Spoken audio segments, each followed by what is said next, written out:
dengar cerita Nabi Nuh? Pernah? Yang bagaimana kisah Nabi Nuh?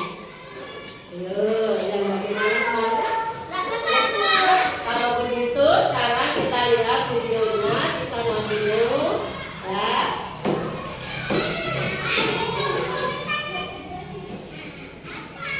Kisah Nabi Nuh. Apa yang akan kita pelajari? Kita akan belajar yang pertama kisah Nabi Nuh. Kemudian kita akan tahu bagaimana teladan atau hikmah yang bisa kita ambil dari kisah Nabi Nuh. Dan yang terakhir, anak-anak harus bisa bercerita atau menceritakan kembali kisah secara singkat kisah Nabi Nuh. Sekarang kita mulai ya. Kita apanya? Oh, daunnya. Bentar ya.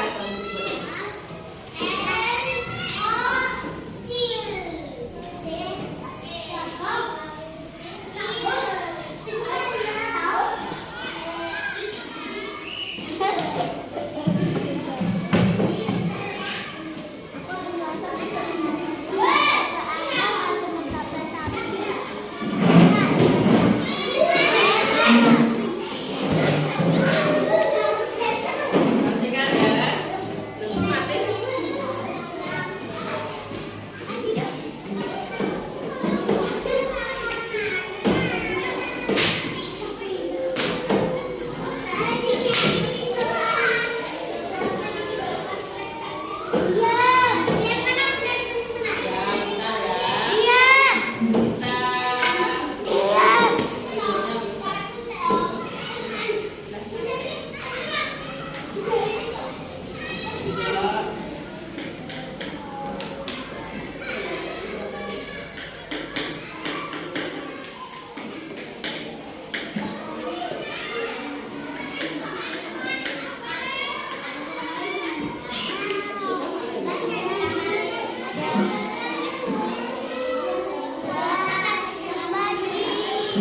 Sudah masuk, mau masuk lagi bisa.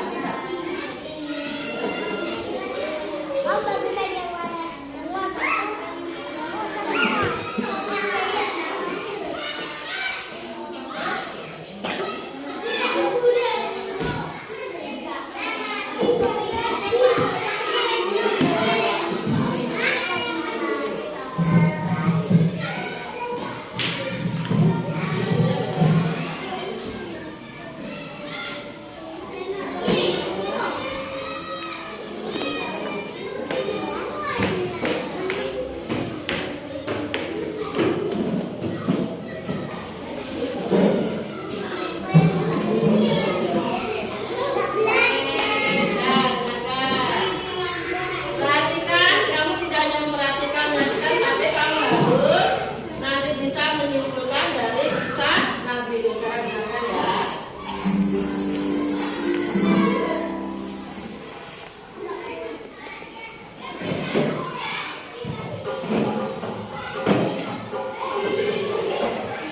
Tuh, ada judulnya apa bacanya? Kisah Nabi Nuh. Nabi Nuh merupakan keturunan ke-9 dari Nabi Adam alaihissalam. Pada masa itu, setiap manusia memiliki usia yang panjang. Nabi Nuh diangkat oleh Allah menjadi Nabi dan Rasul pada usia 480 tahun. Sepanjang usianya tersebut, Nabi Nuh terus berdakwah dan mengajak kaumnya tanpa kenal lelah. Meskipun Nabi Nuh telah berdakwah dalam jangka waktu yang lama, namun hanya dari kalangan orang-orang miskin yang mau mendengarkan beliau. Hal ini mengakibatkan kaum Nabi Nuh yang merupakan orang terpandang dan kaya raya tidak mau mengikuti ajaran Nabi Nuh karena mereka tidak sudi berdekatan dengan orang-orang rendahan. Mereka menganggap bahwa derajat mereka lebih tinggi daripada Nabi Nuh dan para pengikutnya. Bagi kaum yang durhaka itu, Nabi Nuh merupakan manusia biasa yang tidak mempunyai kelebihan apapun. Alasan itulah yang mereka gunakan untuk tidak menaati ajaran yang dibawa Nabi Nuh. Para pemimpin kaum yang kafir itu kemudian berkata bahwa mereka akan mengikuti ajaran Nabi Nuh jika pengikutnya yang terdiri dari orang-orang miskin itu diusir terlebih dahulu. saja Nabi Nuh menolak permintaan mereka. Penolakan itu membuat para pemimpin kaum yang kafir merasa kesal. Kemudian mereka menantang Nabi Nuh. Jika memang kedurhakaan mereka kepada Allah akan mendatangkan azab yang besar, maka mereka meminta Nabi Nuh untuk segera mendatangkan azab yang besar tersebut. Begitulah sikap kaum Nabi Nuh yang sombong dan angkuh. Mereka menentang Nabi Nuh dan mereka juga menentang murka Allah. Mereka kemudian bergegas meninggalkan Nabi Nuh. Sebagian dari mereka bahkan berteriak dan mengejek Nabi Nuh sebagai orang gila yang tidak tahu diri. Dengan demikian, kaum Nabi Nuh yang durhaka itu tetap melakukan penyembahan terhadap berhala dan tidak mempedulikan ajakan Nabi Nuh untuk bertaubat. Mereka menyembah patung-patung yang mereka anggap sebagai Tuhan karena sesuai dengan ajaran leluhur mereka sejak dahulu. Allah kemudian memberikan petunjuk kepada Nabi Nuh agar membangun bahtera kapal yang besar di puncak bukit. Meskipun dikerjakan bersama dengan para pengikutnya, ternyata pembuatan kapal tersebut memakan waktu yang lama. Nabi Nuh harus diuji kesabarannya menghadapi kaumnya yang memandang pekerjaannya itu sebagai pekerjaan orang gila. Mereka mengejek Nabi Nuh sebagai orang bodoh karena tidak membuat kapal di laut, melainkan membuatnya di atas bukit. Salah satu dari mereka lalu berkata, "Lihatlah apa yang dilakukan Nuh. Dia dan para pengikut bodohnya membuat kapal di atas bukit." Nabi Nuh dan para pengikutnya tetap tegar dan terus bekerja menyelesaikan bahtera kapalnya. Tidak hanya orang-orang sekitarnya, bahkan anggota keluarga Nabi Nuh sendiri ikut meremehkan ajakannya untuk membantu membuat kapal. Istri Nabi Nuh dan seorang anak laki-lakinya yang bernama Kan'an terpengaruh keadaan dan menjadi durhaka kepada Allah dan Nabi Nuh. Dengan bimbingan Allah, Nabi Nuh dan para pengikutnya telah menyelesaikan pembuatan bahtera kapal tersebut. Allah kemudian memerintahkan Nabi Nuh untuk bersiap-siap karena bumi telah diperintahkan untuk memancarkan air dari dalam perutnya dan langit mulai hujan lebat. Nabi Nuh kemudian mengisi bahtera kapalnya dengan para binatang dan burung-burung terlebih dahulu. Berbagai macam jenis hewan mendatangi bahtera kapal Nabi Nuh secara berpasangan jantan dan betina. Tiada seekor jenis hewan pun yang terlewat karena Nabi Nuh menunggu para hewan masuk dengan sabar. Bahtera yang besar itu ternyata dapat menampung segala jenis hewan yang telah masuk ke dalamnya. Dalam sekejap, banjir bandang melanda seluruh bumi yang mengakibatkan seluruh daratan mulai menghilang. Nabi Nuh yang berada di atas kapal terus berdoa kepada Allah untuk diberi keselamatan. Tak lama kemudian, beliau melihat putranya, Kan'an, yang berenang menyelamatkan diri. Nabi Nuh merasa tidak tega dan berusaha menyelamatkan putranya itu. Namun Kan'an ternyata masih keras kepala. Ia malah berenang menuju daratan yang tersisa karena berpikir mungkin ia akan lebih aman di sana. Namun Allah berkehendak lain. Ombak besar datang ke arah Kan'an. Ia pun akhirnya tenggelam tergulung ombak. Tak lama setelah seluruh kaum Nabi Nuh yang durhaka tenggelam, banjir berangsur surut. Nabi Nuh bersama para pengikutnya dan hewan-hewan yang berada di dalam kapal mulai keluar perlahan-lahan dan mulai membangun tempat tinggal mereka yang baru. Demikianlah kisah Nabi Nuh alaihissalam dalam membuat bahtera kapal raksasa. Semoga kisah ini bermanfaat bagi kita semua. Amin ya robbal alamin. Nah, ya.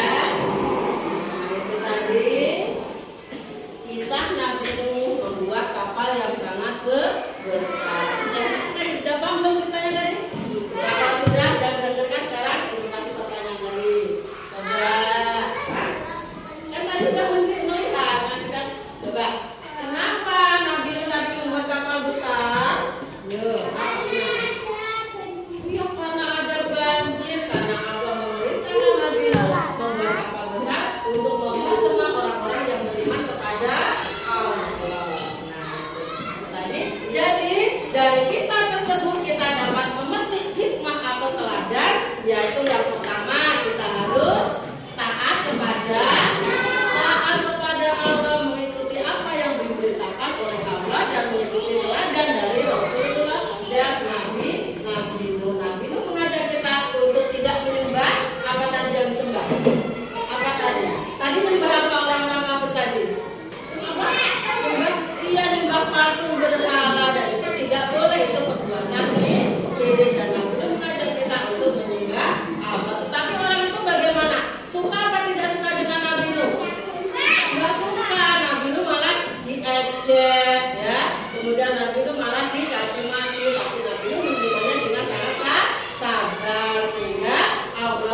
saling membutuhkan orang lain untuk mencapai suatu hal. Kemudian teladan yang kedua, nah kalau anak-anak sekarang sedang tugasnya yaitu belajar, maka kalau anak kita belajar tugasnya yaitu kita kerja keras dalam belajar, karena kita tugasnya belajar, maka kita bekerja keras dalam belajar. Belajar itu kerja keras atau tidak? Kerja keras itu artinya bersungguh-sungguh. Maka kalau kita belajar itu harus bersungguh-sungguh, itu namanya kerja keras. Sekarang kasih slide untuk tugas kalian. Perhatikan, di sini ada beberapa gambar. Amati gambar ya yang ada di kertas, kemudian kalian bisa tuliskan ini perilakunya sedang ngapain ya. Nah, itu bagi ya. Nanti kerja kelompok kita kan sambil meneladani kerja keras dan kerja sama. Jadi bisa kita contohkan ya. Nanti bisa kerja sama dan kerja keras. Kita contohkan ketika kamu sedang bekerja bersama.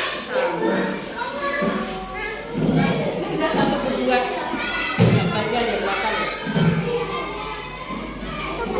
Nah, yang yang belakang nggak apa-apa, dilihat aja di depan. Nah, sambil lihat. Nah, ini.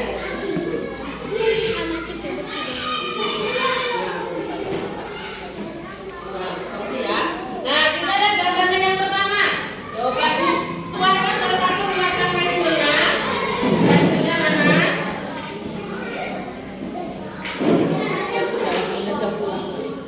Kelihatan pensilnya. Nah, sekarang salah satu yang menulis. Nah, yang lainnya coba diamati gambarnya. Nanti kita bisa menceritakan dari gambar tersebut. Sekarang sudah belum?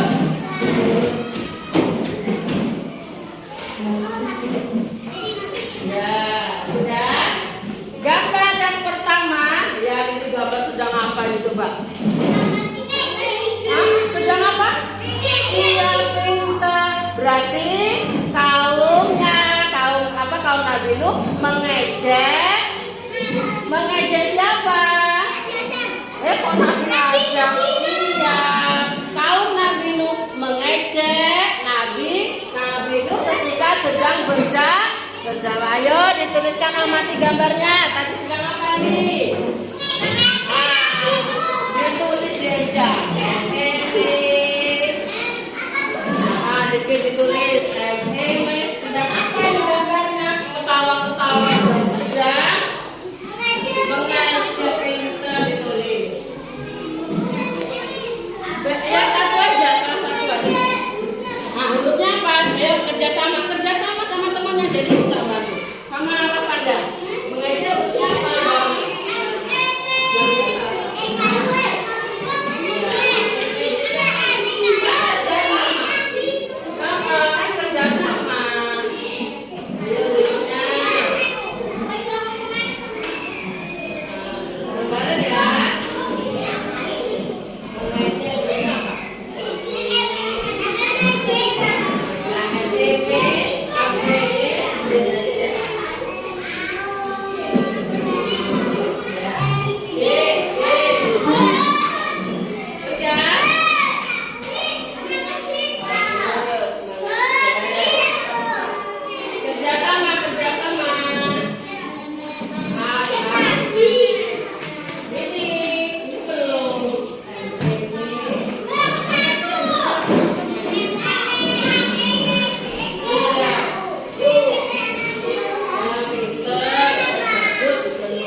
sedang semua masuk kapal.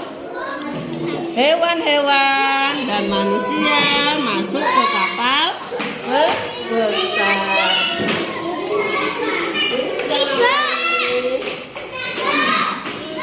Hah? Sedang apa?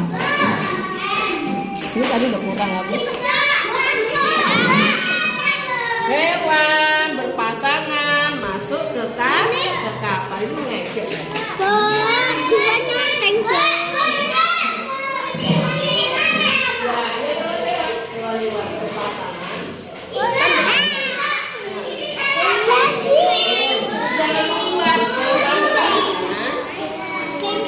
Enggak, kamu kan kita kerja kelompok. Banyak ya, pintar banget.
Hewan berpasangan masuk ke kapal.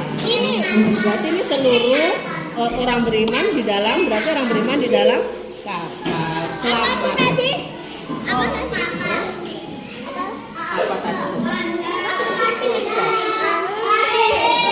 Orang yang beriman selamat di dalam.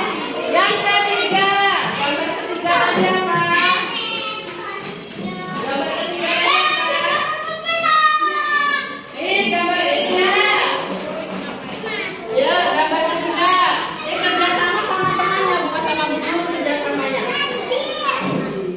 Kita kan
lagi ke kisah Nabi berikutnya, yaitu kisah Nabi